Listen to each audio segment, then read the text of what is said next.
Mr. Chairman, Ed Howard with the Center for Public Interest Law at the University of San Diego School of Law. I want to thank the committee for the opportunity to address you briefly. I wanted to talk quickly about three things. The first is I wanted to address Assemblymember Olson's question about why this is a problem and why this hearing is a very important hearing. Next, I briefly want to touch upon the conflict of interest conversation you just heard about John Wiley and Sons. And third, briefly touch upon the conversation related to Chancellor Katehi's appointment to DeVry University. On the first point about why this is a problem, this is a big problem. And it's a big problem for the exact reason that the University of California says it is. In your background paper on page 2, your staff quotes from the Regents Task Force on Compensation. And it says, quote, "The University of California is a public institution and a public trust.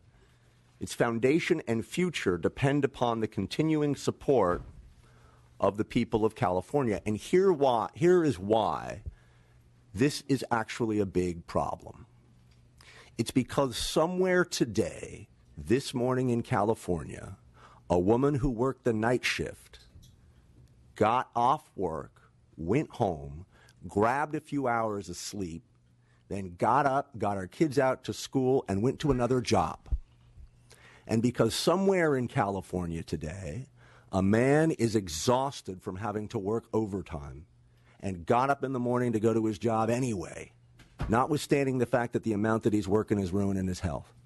And somewhere in the state of California today, a student pulled an all-nighter to take a test this morning, and without a wink of sleep is going to a part-time job just to be able to afford their tuition and textbooks.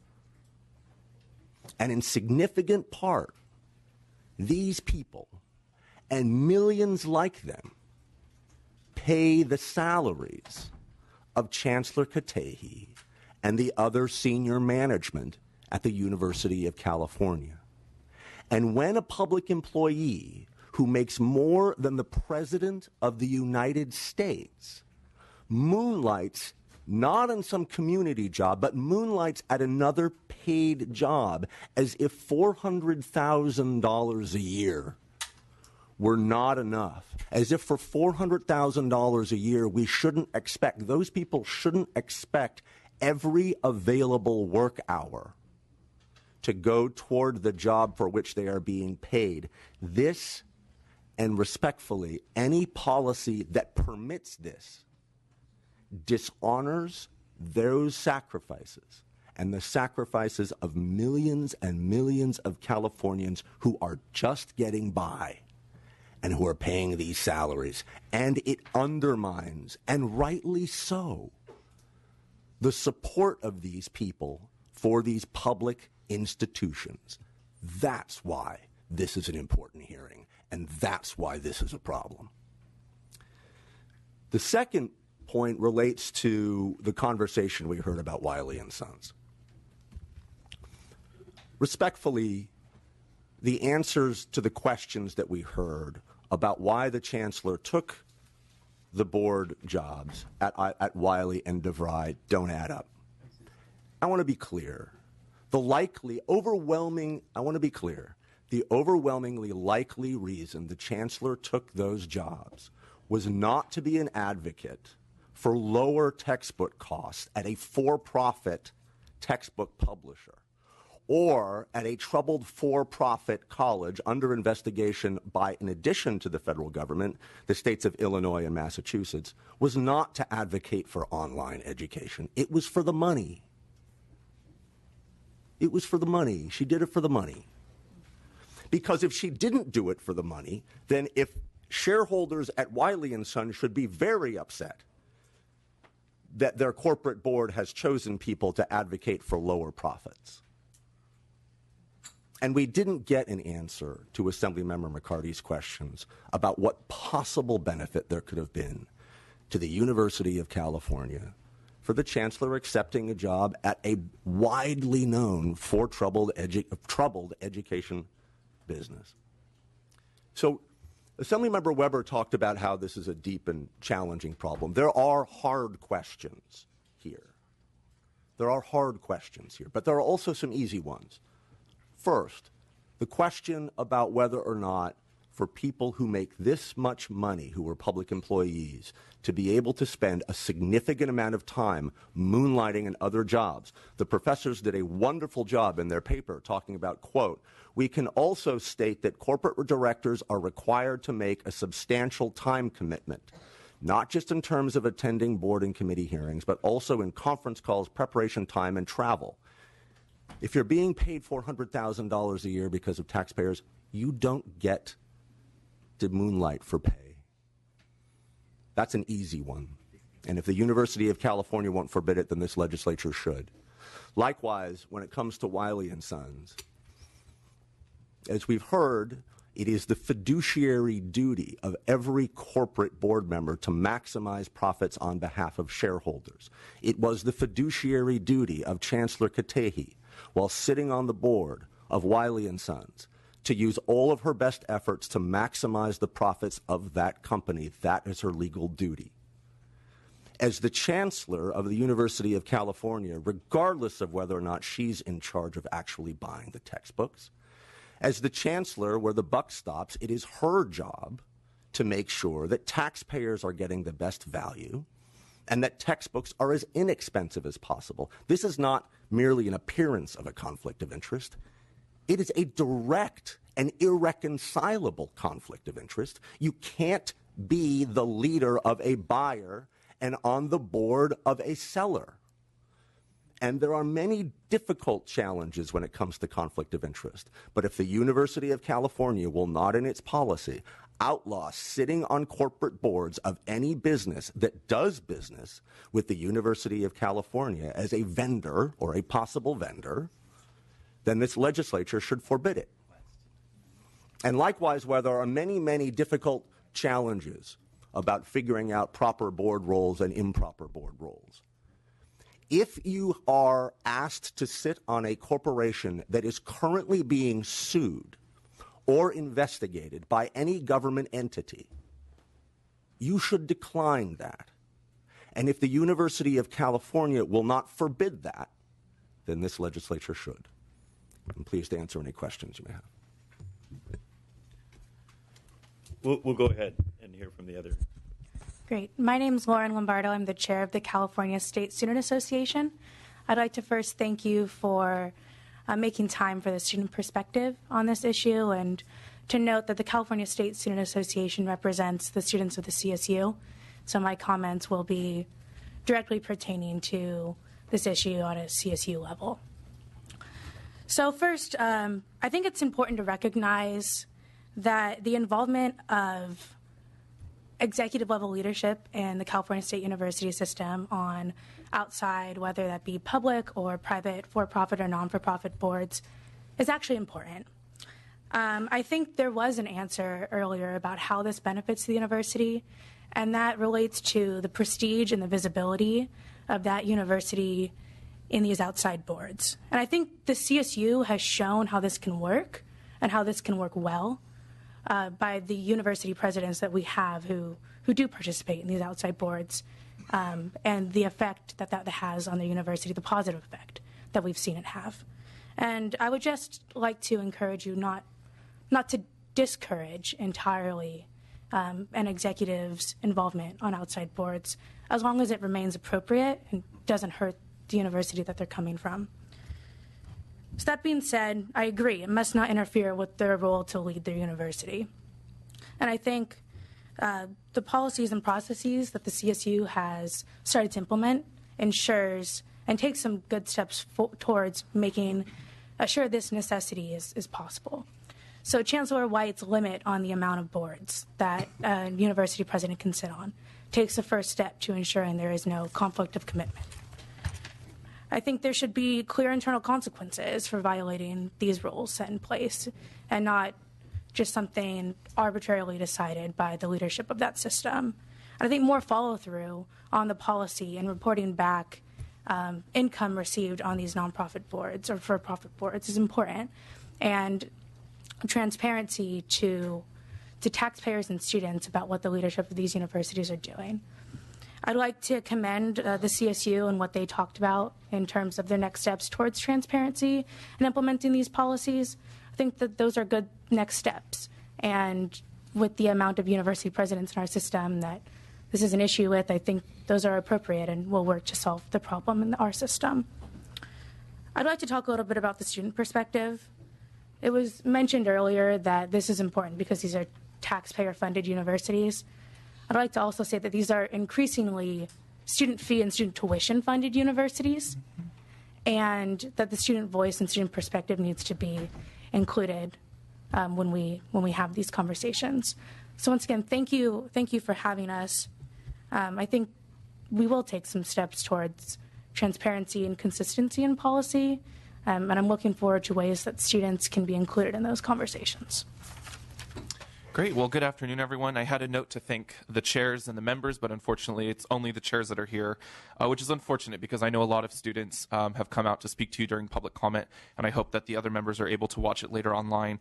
So thank you for the chairs. My name is Kevin Sabo. I'm the president of the UC Student Association. I have the honor and privilege of representing over 250,000 students, and we appreciate the opportunity to speak on this issue of executive compensation and the true focus of today's hearing, which is the climate and the well-being of students on our campus communities.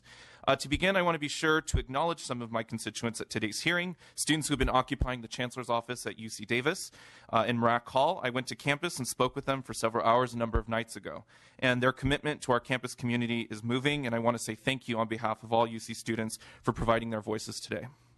However, I'm not here today to speak about any individual in particular. I'm concerned about what I view as a morality crisis in the UC's top executives. As some of the highest paid public employees in the entire state of California, I find it difficult to accept that they're able to remain 100% committed to their primary responsibilities while their pockets are also simultaneously being lined by outside and sometimes competing interests. If anyone on the dais thinks our campus communities are the best they can be today, please raise your hand. Sexual assaults are still occurring, and as we've seen in the news, sometimes by campus administrators. Students are still hungry, and the price of tuition exacerbates the ongoing housing and food crises. Black and brown students are crying out for additional support, and undocumented students still search for safe places on our campuses. Things at home are not all right in the UC, and the ranking of our sports teams or our academic programs are not a barometer of the overall success of our campuses. The students and our communities are. Today, I'm calling for the UC to lead the way and send the right message. No more moonlighting to pad your own pockets. Chancellors who want to volunteer their time with a community benefit organization, please do. But we must and we will hold our leaders to a new level of accountability and transparency. Our campus communities need the undivided attention of their leaders to address some of the problems I just mentioned. If legislators themselves are expected to disclose their financial interests so the public may determine if there is an undue influence over their representatives, why would we expect anything less from unelected public leaders who have just as much power in the decision-making over our lives? For senior managers across the system, this information is embarrassing and presents immediate conflicts of interests. No one at the University of California should be accepting compensation from a for-profit board inherently tied to their job. Current UC policy is an annual review and disclosure of this information, but that must change. Requiring a disclosure at the beginning of every month, making it more visible than on back web pages, will increase transparency. Lastly, UCOP has demonstrated it needs assistance in reviewing these conflicts, and I hope you'll agree that more involvement of the public is necessary in making those determinations about what is and what is not a conflict of interest or commitment. And finally, it should go without saying that students are ready and willing to let you know, loud and clear as we always do, what affiliations we will have a problem with. So thank you, chairs and the members of the committee. I know we all share a common goal of getting to a more transparent and accountable UC. The light we claim to make in our university's motto will only ever be limited by the practices we allow to continue in the dark. So thank you. Thank you. I want to thank the panel, and I want to get to the students. So I want to thank the panel. Thank you. And I want to echo your remarks, President of University of California Student Association. I am proud alumnus of UC, having graduated and gotten my master's both from UC Riverside. Go Highlanders. Go Highlanders. As a student in the 1970s, I marched. I marched against the war in Vietnam. I marched with Cesar Chavez right here from Sacramento to Modesto to boycott Gallo wine. I am proud of the history of students speaking out, whatever the issue is. And I want to thank the students who have been sitting here for the last 2 hours and 15 minutes, patiently waiting for their turn to speak.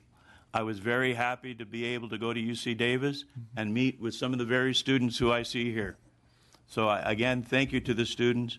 I enjoyed our conversation and learned from you what some of your concerns and issues are. With that said, I want to say two things.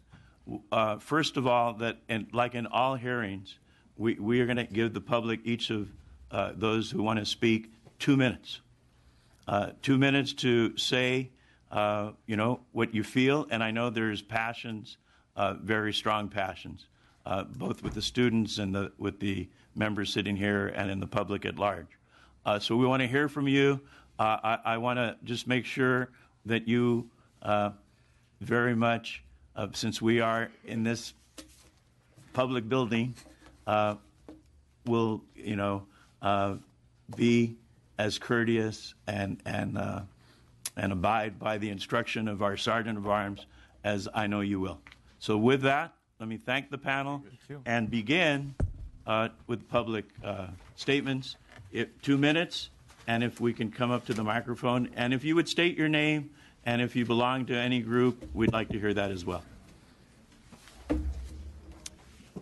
Hello, chair people in the room, people watching at home, other members of the committee. I am disappointed that many people had to leave, and I hope that they will get to watch these comments later because I feel it would be a big oversight to miss the voices of the students in this matter. My name is Bernadette Fox. I'm a student at the University of California, Davis. The last time I stood before this committee was to speak in favor of SB 344, or Daniel's Law, a bill named after the legacy of my best friend. But today I stand before you to address the levels of corruption that are pervading the entire structure of the UC system. I want to speak to some comments that were made earlier by our Chancellor, Linda Katehi.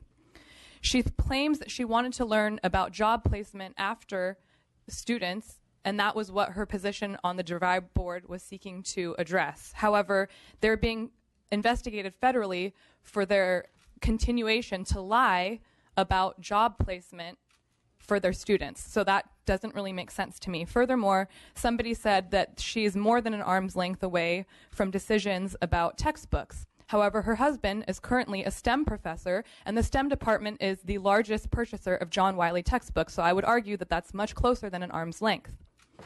Furthermore, contracts and positions on these boards shifts my UC and its executives into corporate entities and market actors. This means that I, students, other staff and faculty are no longer seen or treated as student, staff, and faculty, but as the raw material of a private company and potential consumers or laborers of such. My chancellor was able to scapegoat her poor choices and recent violation of already existing policy 7707 to the ambiguous nature and loopholes that are existed and created by the rhetoric of current policy. As public officials who ensure and uphold the integrity of higher education, I call upon you to interrupt this cycle that the UC administrations and regents and President Napolitano clearly have a vested interest in continuing. Furthermore, I would ask you to interrupt this cycle of constant blaming and finger pointing. We constantly hear from public officials that we're not seeing funding going to UC because of the types of decisions that continue to be made and the level of corruption that exist. And then that's pinpointed back to reasons why they need to be members of these boards. So I'm just asking you, as a student who does sacrifice mental health, physical health, to work to pay for my own education that I do pay for, to interrupt this cycle. Thank you very much. Thank you. If you could give your name, please. Hi all. Thank you for giving me an opportunity to speak today. My name is Amandeep Kaur, and I am an alumna of UC Davis and currently a staff member at UC Davis. I received my PhD in physics from UC Davis in 2014, and I met Chancellor Katehi in 2012 when I sat on her Chancellor's Graduate and Professional Student Advisory Board.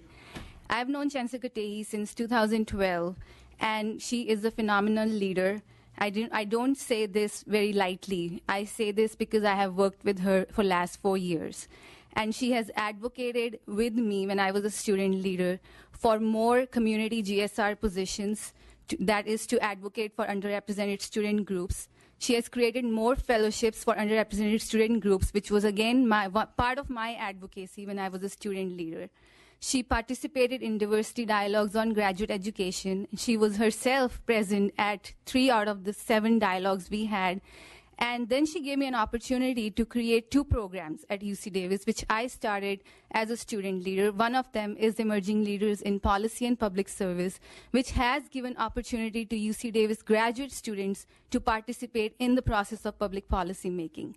And then she also allowed me and empowered me to create Empowering Women in STEM program at UC Davis.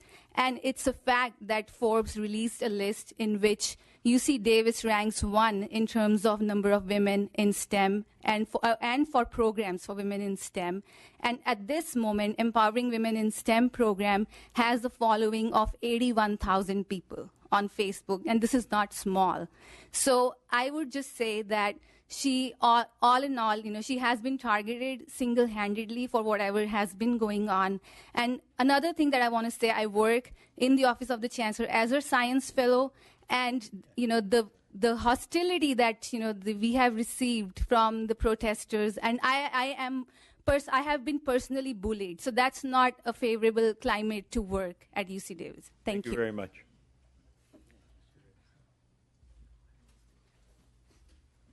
Hello, good afternoon. My name is Faye Powell. I'm actually a recent alumnus of UC Davis and a STEM woman of color. So before I go into my main point, I'd like to thank the Assembly. I'd like to thank the chairman for having this hearing.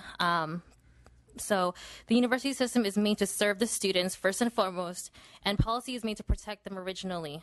But as the race to the top continues with rankings and trying to get more research and funding going on, administrative and executive roles change their goals from serving the people to serving themselves in whatever capacity. Throughout this period, the students and staff continue to make this university great, not the admin, and certainly not the chancellor.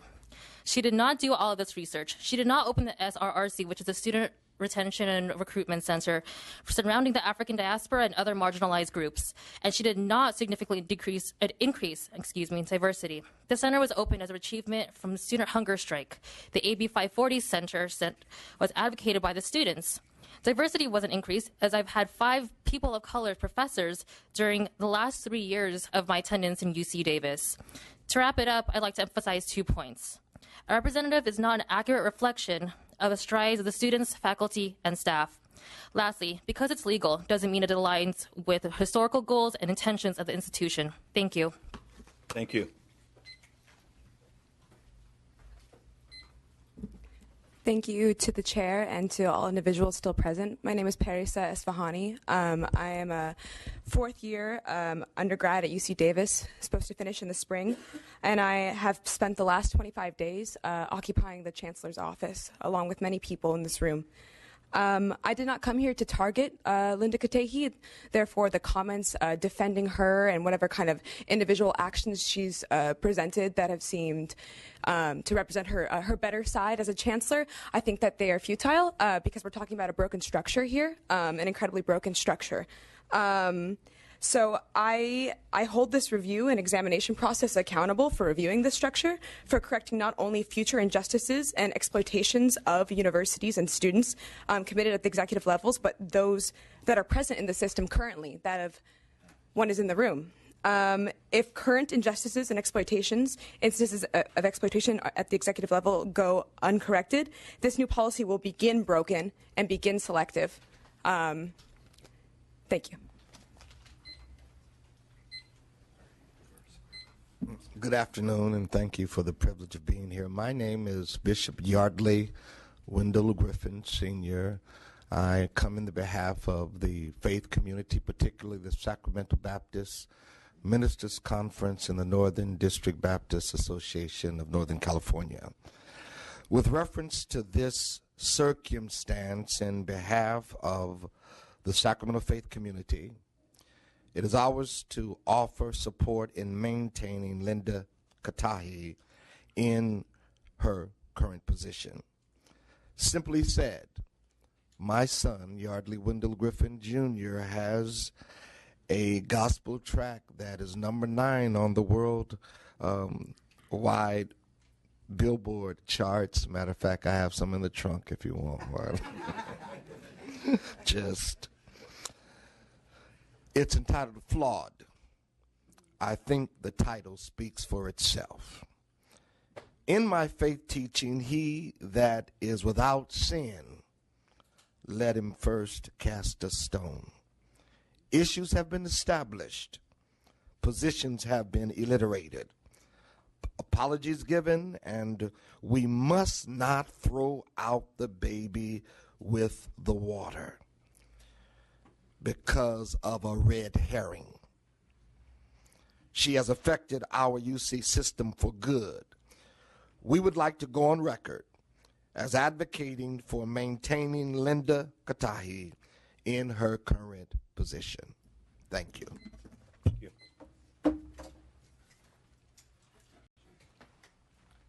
Good afternoon. My name is Chris Granger. I'm the President and Chief Operating Officer of the Sacramento Kings and Sacramento Basketball Holdings. Just a quick word of support for Chancellor Katahi. We all know that under Chancellor Katahi's leadership, UC Davis has become a true jewel of this region. It's a world-class public research institution. It is one of the most prestigious academic health systems in the state, and it's uniquely positioned, I think, to attack the grand challenges of the 21st century, be they food-related, water-related, sustainability-related, climate change, you name it. And not to mention, UC Davis continues to attract a host of politically minded and intelligent and articulate students as well. Quite simply, Chancellor Katahi is a rare leader. She is a steward who understands her platform requires her to simultaneously better her university, her community, and the world at large. And the Chancellor has our full support as executives and employers here in Sacramento, and we could do well to keep her on board. Thank you very much. Thank you.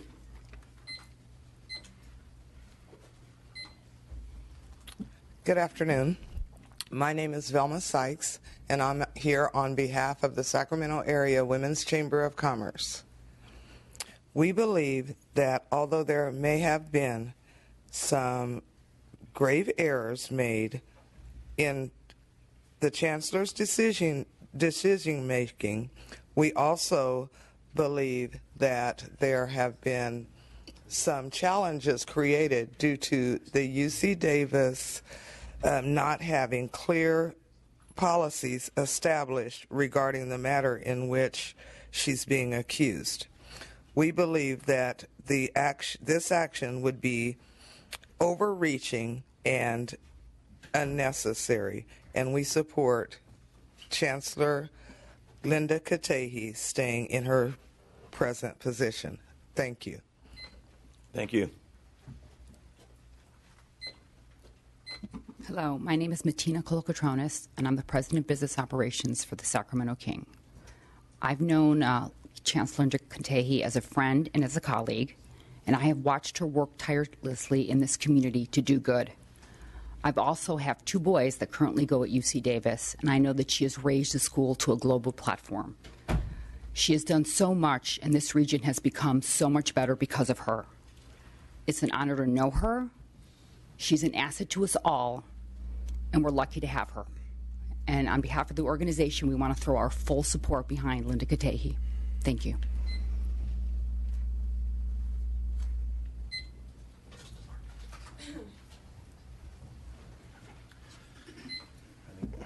Hello, and my name is Ahmed Sabah.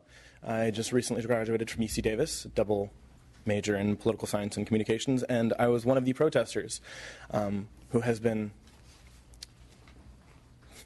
championing this cause. What I find ridiculous today is we have several members who consider this matter to be a red herring, something that's irrelevant. A chancellor receiving hundreds of thousands of dollars on boards that are quite obviously a conflict of interest, I do not consider to be a red herring. Furthermore, I don't really understand why the representative of the Sacramento Kings is irrelevant in a meeting like this, to be honest, speaking on behalf of Chancellor Katahi.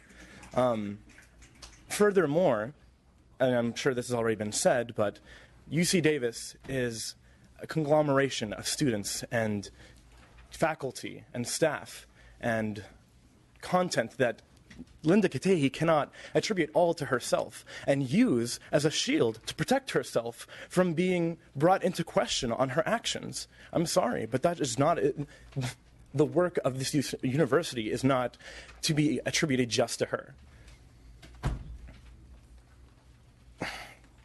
Furthermore, she sits here and cannot give us any kind of quantitative info as to what she did on these boards.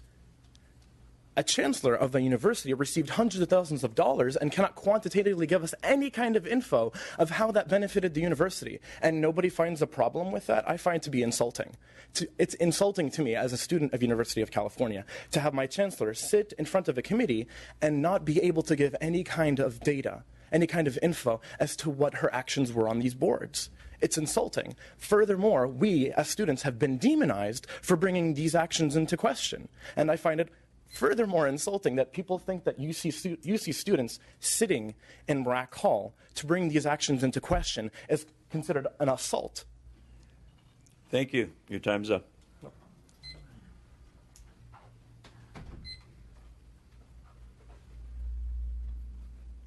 Hi, my name is Connor Gorman. I am a third-year grad student in the physics department at UC Davis. And I would just like to talk about the general idea of democracy and public education. So the recent trend toward privatizing public education is a larger structural issue, but that doesn't mean that the University of California system can't be a leader in trying to oppose that trend and bring public education back to what it was originally supposed to do, which is serve the public. I also believe that the students and workers and faculty members who are the real people that make universities run should have a large say in the hiring of upper-level administrators. So even without individual scandals, I don't consider these upper-level administrators to be legitimate leaders without the approval of the communities that they directly serve. Thank you.